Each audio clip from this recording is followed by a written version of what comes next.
Hi, I was a bit busy, so I couldn't give brief of individual weeks. All 3 weeks were as usual. These were the data points combined for all the weeks from day 1282 to 1301. I gained 0.98% body weight, slowly increased my calories. My average calories got up by 200 kilocalories over the last 3 weeks.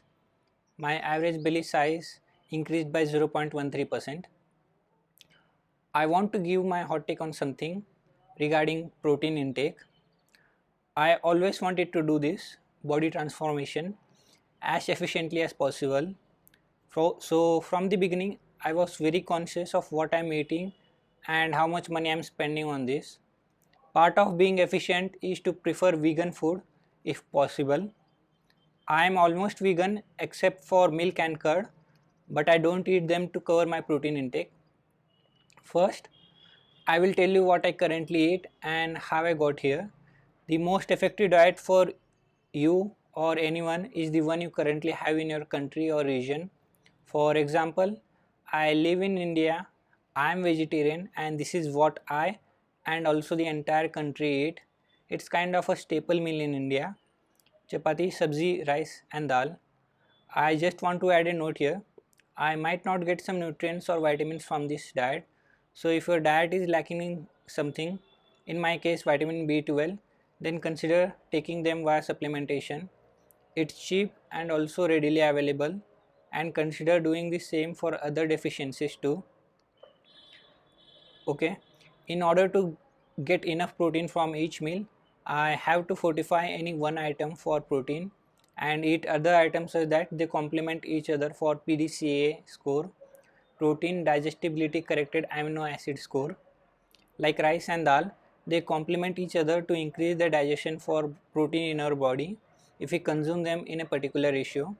It's pretty simple to find out in what ratio to eat them. Just ask ChatGPT for that.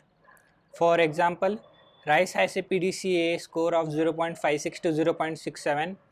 That means if you consume 100 grams of protein from rice, you will only digest 56 to 67 gram of it. Dal has a particular enzyme in it called lysine, which fills the gap in rice, while the high methionine in rice fills the gap in dal. Together, they turn two second class proteins into a single first class or complete protein meal with PDCA score of 0.71 to 0.75. Anyway, this is the important stuff, so listen carefully. It took me some time to get here. I fortified chapati. In the beginning, I used to use soya protein to do so, but it was changing the texture of the chapati a lot. It was making it way too grainy, thick and dry. So I did some research on other proteins that were available in Indian market. I changed soya protein with pea protein and brown rice protein. It was better, a lot improved, but it was different.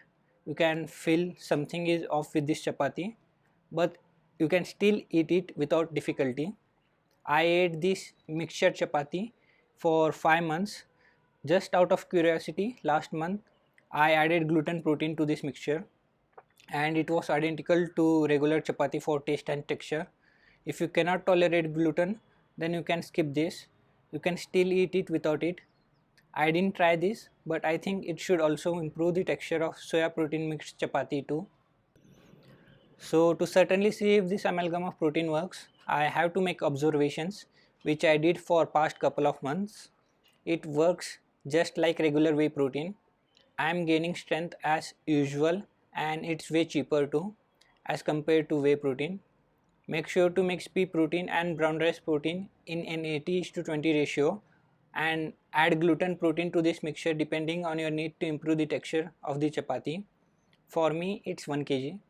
I buy 3 kg of pea protein, 1 kg of brown rice protein and 1 kg of gluten protein. I mix them and keep it in an airtight container. I try to eat 120 to 150 grams of protein daily. So according to your need, you can add this mixture to your chapati batter. Note, I prefer vegan protein brands which don't add anything to their protein. No color, no sweetener, no digestive enzyme. Just buy them raw, which has only one ingredient in it. They generally add them to increase the selling price of the products. to charge more money to you, and also by doing so they reduce the protein quality and quantity per scoop. There are some brands who only sell pea protein isolate or brown rice protein isolate as their only ingredient, so prefer them.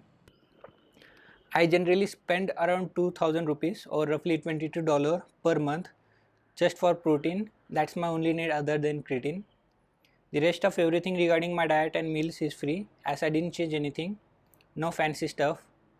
I eat regular food at home, what's made for me and others too. That's chapati, fortified chapati, sabzi, rice and dal. It took me a lot of trial and error to get to this diet and also to minimize the cost. It's very environment friendly. You will lower your carbon footprint by doing so. I believe eating minimum protein shouldn't be a hassle. I am eating good amounts of protein, more than 1.5 gram per kg of my body weight, which is enough protein to build muscle and recover from training. But there are some downside to this, which I noticed from observations. You are eating optimal amounts of protein which you need to build muscle. So if you do running or sprinting after a workout or at any other time of the day without increasing your protein intake, you will shrink way too fast. I specifically said protein and not total calories because even if you increase your total calories without increasing your protein intake, you will lose muscle and it will be very hard for you to gain in the future if you decide to keep going on like this without increasing protein intake. The moment you decide to do running or sprinting, your protein intake goes up. That means you have to spend more money too. So you need to decide either to stop running or spend more. I stopped running because it was taking a lot of time to do a workout and then running. I decided to stop it altogether and focus on zone 1 and zone 2 cardio, which is a lot better at burning fat than running and it does not require you to increase your protein intake. So because of that my VO2 max may have dropped, but it also reduced my body fat too. This is the drawback I was talking about earlier. Zone 1 and zone 2 cardio is nothing but walking. I just increase my activity and fidgeting, mostly walking after every meal at least for 10 minutes. There's another drawback which is regarding the diet I follow, the fortified chapati batter which I mentioned earlier. You have to make it every time you make chapati or keep it in the fridge. If you don't, it will start to smell fermented in a couple of hours or so.